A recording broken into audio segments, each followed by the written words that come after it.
ರಘುವಂಶದ ರಾಜವಳದಲ್ಲಿ ಹುಟ್ಟಿ ಬಂದಿದ್ದಾರೆ. ಬಿಟ್ಟು ಹೋಗ್ತೀಯೋ ಬಿಟ್ಟು ಸಾಯ್ತೀಯೋ?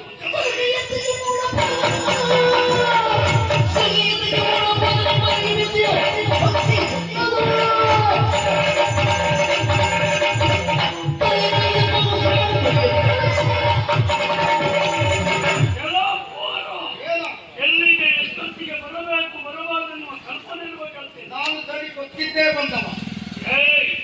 ಇದು ರಸಮಯ ಸನ್ನಿವೇಶ. ನವರಸಗಳ ಗಂಟೆಗಳು ಗೊತ್ತಿಲ್ಲದವನ ಅದು ಗೊತ್ತಿದ್ದೇ ಈ ಕೆಲಸ ಮಾಡ್ತಾ ಇದ್ದೇನೆ. ಅದನ್ನು ಆಸ್ವಾದಿಸಬೇಕು. ಅದು ಎಲ್ಲಿ ಯಾವಾಗ ಎಷ್ಟೊತ್ತಿಗೆ ನೋಡುಂಟು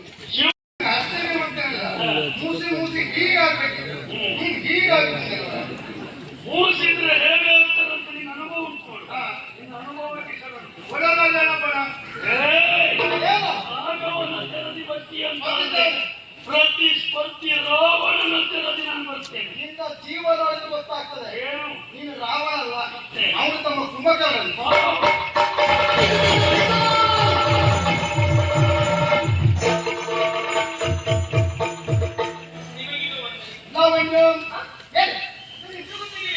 ನಿನ್ನ ಸಂಪೂರ್ಣವಾದ ವಿಚಾರವನ್ನು ಇವನಿಂದ ನಾನು ಕೇಳಿ ತಿಳ್ಕೊಂಡವ. ನಾನೇ ಹೇಳಿ ಕರ್ಕೊಂಡು ಅವನನ್ನ. ಹಾಗಂತ ನಿನ್ನನ್ನು ರಕ್ಷಣೆ ಮಾಡಿದವ ಅಂಗೇರಿ ಬಗ್ಗೆ ಎನ್ನೆತ್ತವಾಗಬೇಡ. ಆಚರಣೆ ಹೋಗುತ್ತಾ ಇದ್ದನಲ್ಲ ವಂಶಿ, ಅವನಿಗೆ ನಾವು ಮತ ಹುಟ್ಟಿದವ ವಿಕ್ರಮ ಆಚಾರ್ಯ. ಆಚಾರ ವಿಚಾರವನ್ನು ಬಲ್ಲವ ಅಂತೇಳಿ ಅಣ್ಣ ನಡುದಾರಿಯಲ್ಲಿ ಕೈ ಬಿಟ್ಟಿದೆ. ತಮ್ಮ ನಡುದಾರಿಯಲ್ಲಿ ಕೈ ಎತ್ತಿದ್ನಲ್ಲ, ಜೀವನ ಇರುತ್ತ ಪ್ರಸಂಗದಲ್ಲಿ ಅಣ್ಣ ಕೈ ನಮ್ಮ ಕೈ ಬಿಡವಲ್ಲ. ಆದರೆ ಇವತ್ತಿನ ಇಲ್ಲ ಇಂತಹ ಹೀನ ಪರಿಸ್ಥಿತಿಗೆ ಪ್ರತ್ಯಕ್ಷವಾಗಿ ಪರೋಕ್ಷವಾಗಿ ನಮ್ಮ ಅಣ್ಣನೇ ಕಾರಣರಾಗಿದ್ದಾರೆ. ಅವ ಮಾಡಿದ ತಪ್ಪಿಗೆ ನಾನು ಕ್ಷಮೆ ಆಗುತ್ತೇನೆ. ನಿಮ್ಮ ಅಣ್ಣನ ಸೇವೆಯನ್ನು ಮಾಡುವುದು ನಿಮ್ಮ ಮನೆಯಲ್ಲಿ ಇದ್ದವರು. ಅಣ್ಣನ ಮನಸ್ಥಿತಿಯನ್ನು ಸೂಕ್ಷ್ಮವಾಗಿ ನಾನು ಅರಿತಿದ್ದೇನೆ. ಮತಿಮಾನ್ಯರಿದ್ದಾರೆ, ಸತ್ಯ ಸ್ವಭಾವದ ಸಿಡುಕು ಬುದ್ಧಿಯವರು. ಅವರ ಕುರಿತಾಗಿ ಎಲ್ಲಿ ನಿಂತು ಬೇಸರ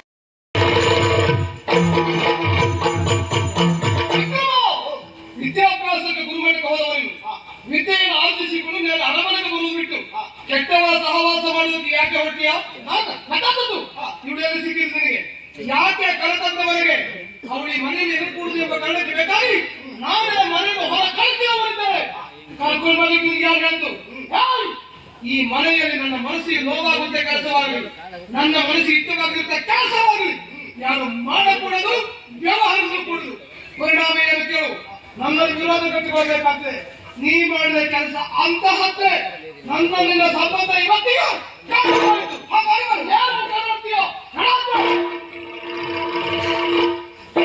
ಏನ್ ಮಾಡಿಬಿಟ್ಟೇನ? ನೀನು ಬಂದಾಗ ನಾವೆಲ್ಲರೂ ಸಂತೋಷ ಪಟ್ಟವರು. ಆ ಸಂತೋಷವನ್ನೇ ಹಾಳು ಮಾಡಿಬಿಟ್ಟೇನ. ನನ್ನಿಂದ ನಿಮ್ಮ ಸಂತೋಷ ನನಗೆ ಹೋದೆ ಅವಳು ಮನೆಗೆ ಬರಬೇಕೆನ್ನುವ ಕಾರಣಕ್ಕಾಗಿ ಅಣ್ಣನೇ ಬಿಟ್ಟು ಬಂದದ್ದು. ಮತ್ತೆ ಅವಳನ್ನು ನಮ್ಮ ಅರಮನೆಗೆ ಕರೆದುಕೊಂಡು ಬಂದು ನಮಗೆ ಯಾರು ಬೇಸರ ಮಾಡ್ತಿದ್ಯಣ್ಣ? ಮಗನ ಜನಕ ಯಾಕೆ ತಪ್ಪು ಮಾಡಿಬಿಟ್ಟಿದ್ರೆ ಮದರ ಚಂದ್ರ ಕಾಮುಕ ತನದಿಂದ ಅವಳ ಸೀರೆ ತೆರಗಿಗೆ ಕೈಯಾಗುವುದಕ್ಕೆ ಮುಂದಾದ ಅಣ್ಣನ ಸೇವೆಗಾಗಿ ಬಂದ ಹೇಳ್ತಾರೆ. ಅವಳ ಮಾನ ಪ್ರಾಣ ರಕ್ಷಣೆ ಮಾಡಿದ್ದು ನನ್ನ ತಪ್ಪ. ಸಾಕು ಮಗನಿಗೆ ಬಲತ್ಕಾರ ಇರುವಂತ ಶಬ್ದದ ಅರ್ಥವೇ ಇರ್ತದೆ ಗೊತ್ತಿಲ್ಲ. ಹಣಕ್ಕಾಗಿ ಯಾವ ನಟನೆ ಬೇಕಾದ್ರೂ ಮಾಡ್ತಾನೆ. ಎಗಿದ್ದವಿದ್ದಾಳೆ ಯಾವ ಬಂದಿರುವುದು ಸಹ ಗೊತ್ತಿಲ್ಲ. ವೇಷಗಳಿಂದ ಬಂದಿರುವಂತಹ ಇವಳೊಬ್ಬಳು ವೇಷಿ. ಪದಕ್ಕೆ ಮಣಿಯುವೆ ದೊರೆಯ ಮೂದರಿಸಬೇಡೆನ್ನ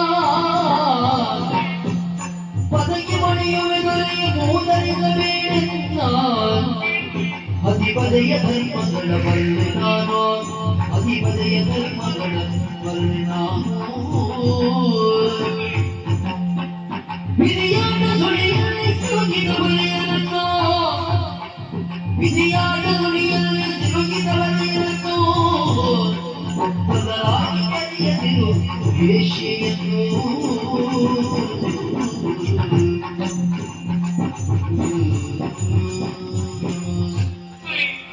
ನಿಮ್ಗೆ ಕೈ ಮುಗಿಯುತ್ತೇನೆ, ಕಾಲಿಗೆ ಬಿದ್ದು ಬೇಡಿಕೊಳ್ತೇನೆ. ಇನ್ನೊಮ್ಮೆ ನನ್ನನ್ನು ವೇಶ್ಯೆ ಅಂತ ಕರೆಯುವುದಿಲ್ಲ. ವೇಶ್ಯೆಯ ಮನೆಯಲ್ಲಿ ನಾನಿದ್ದೇನೆ ಎನ್ನುವ ಕಾರಣಕ್ಕಾಗಿ ನನ್ನನ್ನು ಅವರ ಸಾಲಿಗೆ ಸೇರಿಸುವುದು ಇಷ್ಟರ ಮಟ್ಟಿಗೆ ಸರಿಯೇ. ನಾನು ಅನಾಥೆಯಷ್ಟೇ. ಅನಾಥೆಯಾಗುತ್ತಾ ನನ್ನನ್ನು ಧರ್ಮಪಾಲವನ್ನು ಸಾಕಿದವರಿಗೆ ಕಾಗೆಗಳ ಹಿಂದಿನಲ್ಲಿ ಕೋಗಿಲೆ ಇರ್ತದೆ. ಹಾಗಂತ ಕೋಗಿಲೆಯನ್ನು ಕಾಗೆ ಅಂತ ಗುರುತಿಸಬಾರದಲ್ಲ. ಕಾಗೆಗಳೆಲ್ಲ ಕಾಕ ಅಂತ ಕೂಗಿದ್ರೆ ಕೋಗಿಲೆ ಕುಹುಧ್ವನಿಯಲ್ಲಿ ಕೂಗುತ್ತದೆ. ನಾನು ಕೋಗಿಲೆ ಅಂತ ಪ್ರಪಂಚ ಮುಖಕ್ಕೆ ತಿಳಿಸ್ತದೆ. ಅಂತ ಮರಪುಟ್ಟದಂತೆ ಬೆಳೆದವಳು ದುರುಚಿಗಳ ನಡುವಿನ ತುಳಸಿ. ಇಲ್ಲಿಯವರೆಗೂ ನಾನು ಶೀಲವತೆಯಾಗಿ ಉಳಿದಿದ್ದೇನೆ, ಮುಂದೆಯೂ ಶೀಲವನ್ನು ಉಳಿಸಿಕೊಳ್ತೇನೆ. ಹದಿಬದಿಯ ಧರ್ಮವನ್ನು ಅರಿತಂತ ಹಿಂದನ ಗಣಿಕೆಯ ಮನೆಯಲ್ಲಿ ಬೆಳೆದು ಇರುತ್ತೆ. ಮುಂದೆ ಗರತಿಯಾಗಿ ಬದುಕುವ ಆಸೆ ದೊರೆಯ ನನಗೆ ಇನ್ನೊಮ್ಮೆ ನನ್ನನ್ನು ವೇಷಿ ಅಂತ ಕರೆಯಬೇಕು. ನಿನ್ನ ಮಾತು ಹೇಗೆ ನಂಬುವುದಕ್ಕೆ ಸಾಧ್ಯ ಉಂಟು? ನೀರಿನಲ್ಲಿರುವಂತ ಮೀನು ನೀರೇ ಕುಡಿಯುವುದಿಲ್ಲ ಅಂತ ಹೇಳಿ ನಮಗೆ ಕಲಿತ. ಅದೇ ರೀತಿಯಲ್ಲಿ ವೇಶ್ಯ ಕರದಲ್ಲಿರುವಂತ ಹೆಣ್ಣಪ್ಪಳು ನಾನು ಆ ವೃತ್ತಿ ಇಳಿದವಳಲ್ಲ ಎಂಬುದಾಗಿ ಈ ಸಮಾಜದ ಮುಂಭಾಗದಲ್ಲಿ ಹೇಳಿಬಿಡ್ರಿ. ಯಾರು ಅವಳಿಗೆ ನಮಸ್ಕಾರ ಮಾಡಿ ಗೌರವ ಸಲ್ಲಿಸುವುದಿಲ್ಲ. ಅವಳನ್ನು ಗುರುತಿಸುವುದು ವೇಶ್ಯ ಅಂತಾರೆ. ಅದನ್ನು ನೆನಪಿಟ್ಟು ಯಾವ ಹೆಣ್ಣು ಕೂಡ ಬಯಸಿ ನಾನು ವೇಷಿಯಾಗಬೇಕು ಅಂತ ದೇವರಲ್ಲಿ ಬೇಡಿಕೊಳ್ಳುವುದಿಲ್ಲ. ಅವಳ ಸ್ಥಿತಿಗತಿಗಳು, ಅವಳ ಸಂಕಷ್ಟಗಳು ಹೆಣ್ಣನ್ನ ದಾರಿಗೆ ತಳ್ಳುತ್ತದೆ ದೊರೆಯೇ. ಹೆಣ್ಣು ಊಟ ಮಾಡದೆ ಎಷ್ಟೋ ದಿನ ಕಳೆದು ತನ್ನ ಹೊಟ್ಟೆಯ ಹಸಿವಿಗಾಗಿ ಕಾಮದ ಹಸಿವನ್ನು ಹೊಂದಿರುವಂತಹ ಪುರುಷನಿಗೆ ಹೆಣ್ಣು ಸೆರೆಗಾಯಿಸ್ತಾಳೆ. ಯಾಕಾಗಿ? ತನ್ನ ಹೊಟ್ಟೆಗಾಗಿ ದೊರೆಯೇ, ತನ್ನ ಬದುಕಿಗಾಗಿ. ಮದುವೆಯಾಗಿರ್ತದೆ, ಗಂಡನಿರ್ತಾನೆ, ಹಾಲಾಸುಳೆ ಗಂಡಮ್ಮ ಬೇರೆ. ಗಂಡ ಗಂಡ ಪೂರ್ತಿ ಕುಡಿದು ಊರೂರು ಕೇರಿ ತಿರುಗಾಡುತ್ತಿರುವಾಗ ಆ ಹೆಣ್ಣು ತನ್ನ ಮಗುವಿನ ಹೊಟ್ಟೆಗಾಗಿ ಅನಿವಾರ್ಯತೆಯಿಂದ ಇನ್ನೊಬ್ಬರಿಗೆ ಸೆರೆಗಾಗ್ತಾಳೆ ದೊರೆಯೇ. ತನ್ನ ಬದುಕಿಗಾಗಿ, ಮಗುವಿನ ಹೊಟ್ಟೆಗಾಗಿ. ಕಾಮ ಹುಟ್ಟಿದಾಗ ಹೆಣ್ಣು ಗಂಡನ್ನು ಸೇರುವುದು, ಗಂಡು ಹೆಣ್ಣನ್ನು ಸೇರುವುದು ಅದು ಸಹಜ ಧರ್ಮ, ಪ್ರಕೃತಿ ನಿಯಮ. ಕಾಮ ಹುಟ್ಟದೇ ಇರುವಂತ ಹೆಣ್ಣು ಕೂಡ ಇನ್ನೊಬ್ಬರಿಗೆ ಸೆರೆಗಾಸ್ತಾಳಂತಾದ್ರೆ ಅವಳ ನೋವೆಷ್ಟು, ಅವಳ ಸಂಕಷ್ಟ ಎಷ್ಟು, ಬದುಕಿನ ಅನಿವಾರ್ಯತೆ ಎಷ್ಟು. ತನ್ನ ಹೊಟ್ಟೆಗಾಗಿ ದೊರೆಯೇ, ಬದುಕಿಗಾಗಿ ಭಿಕ್ಷುಕರು 16 ಮನೆಯನ್ನು ಬೇರೆ ತಿನ್ನುತ್ತಾರೆ ತನ್ನ ಹೊಟ್ಟೆಗಾಗಿ.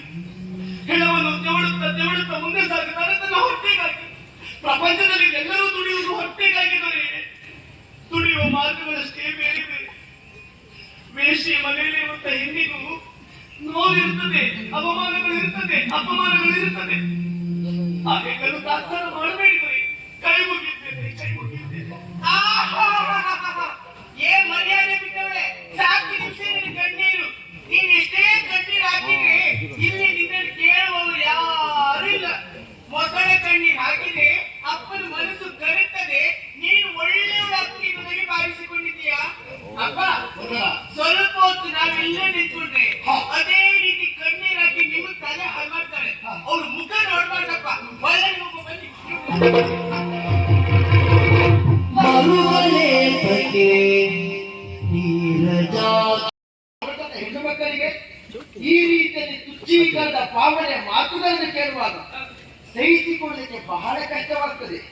ನಿನಗಂದರೆ ತರದ ತನದೊಳಗೆ ಎನ್ನ ನೆನಪ ಆಡುವಂತ ಮಾತನ್ನು ಕೇಳಿಸಿಕೊಳ್ಳುವಾಗ ಗಂಡಾಗಿ ಹುಟ್ಟಿದಂತ ನನಗೇ ಸಹಿಸಿಕೊಳ್ಳಲಿಕ್ಕೆ ಅಸಾಧ್ಯವಾಗುತ್ತಾ ಉಂಟು. ಹೆಣ್ಣು ಜೀವ ನೀನು ಹೇಗಾದ್ರೂ ಸಹಿಸಿಕೊಳ್ತೀಯ ಹೇಳು. ಇದೆಲ್ಲ ನನ್ನ ಹಣೆ ಬರಹ.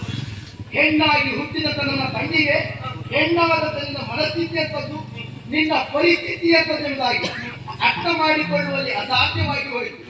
ಅದಕ್ಕಾಗಿ ಹೇಳಿದವರೇ, ಸುಂದರವಾಗಿ ಕಾಣುವಂತೆ ಹೆಣ್ಣುಗಳ ಒಳಗಿರುವಂತ ಕೆಟ್ಟ ಮನಸ್ಥಿತಿ ಎನ್ನುವುದು ಬಂಗಾರದ ಪಾತ್ರೆ ಒಳಗಿರುವಂತ ಹೊಳಸಿದ ಅನ್ನ ಇದ್ದ ಹಾಗೆ. ಇದು ನನ್ನ ತಂಗಿಯ ಪರಿಸ್ಥಿತಿ.